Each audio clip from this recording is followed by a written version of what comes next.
Becoming the new status symbol of the 21st century. We're not talking about a swimming pool or a gourmet kitchen. The latest extra to have in your home is something that might become more valuable as you get older: an elevator. You expect to see them in the lobbies of fancy hotels where they might have shiny gold doors and ornate trim. An elevator is a necessity here, but a lot more people are deciding to put elevators in their homes. It's really become kind of the hot tub of the new millennium. The Wapaka Elevator Company right here in Wisconsin is one of a handful of residential elevator manufacturers featured in a recent Wall Street Journal article.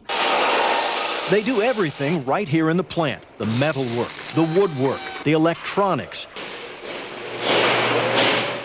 They even wrap up the finished product in a shipping crate. Their biggest problem is keeping up with the booming demand. Nearly 30% growth in each of the last few years. Operations manager Mark Holat tells me his own relatives were skeptical at first. My mother was still making comments like, boy, how rich and lazy do you have to be to put an elevator in your house? And it's just not true. It's less than buying a new car nowadays, and it'll last a heck of a lot longer. Why are people putting in home elevators? Two words: comfort and convenience. You know, years ago we washed dishes by hands. Now everybody has a dishwasher.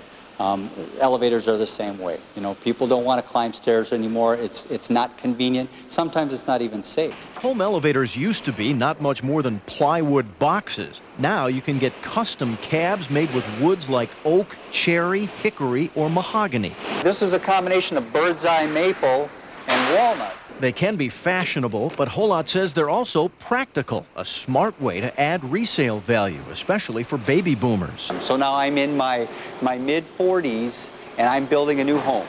And I'm thinking, you know, this is my last house. I plan on spending the rest of my life in my house, but I'm already thinking that when I'm in my mid-60s or my 70s or my 80s, those stairs might be a problem.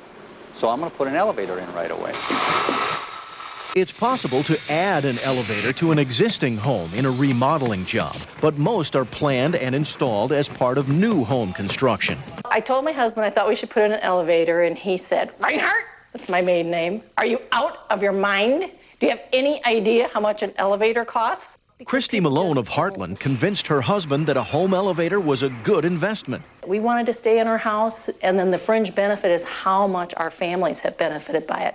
My mom's had a change in health this past year, and at Christmas time, my mom needed the elevator because she wouldn't have been able to do the stairs. But we keep coming up with new ways to use it all the time. We use it for hunting gear, fishing gear, Christmas ornaments, boxes, furniture. I use it a lot for moving food up and down to the refrigerator downstairs. And I learned it from my clients. I'm a certified financial planner, of how often they have to leave their houses because they can't stay in them because bedrooms are upstairs or whatever.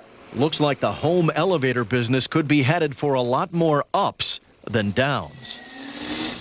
Most home elevators have a weight capacity of about 1,000 pounds. What about getting stuck inside when no one's around? Well, codes require that a telephone be installed inside the elevator. So a great idea.